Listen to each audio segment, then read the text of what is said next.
The Prophet About Work, a section from Khalil Gibran's The Prophet, where the Prophet Al-Mustafa speaks about work, describing it as an expression of love and purpose. The story emphasizes that work should not be seen as a burden, but as something that brings fulfillment and dignity to life. The Prophet About Work offers deep moral and philosophical insights about the interconnectedness of life, highlighting the values of compassion, selflessness, and authenticity.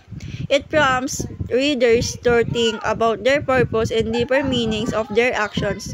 The work acts as a guide to living a meaningful life, fostering harmony between individuals and the universe. In The Prophet About Work, Khalil Gibran reflects on the nature of work, presenting it as an essential and meaningful aspect of life.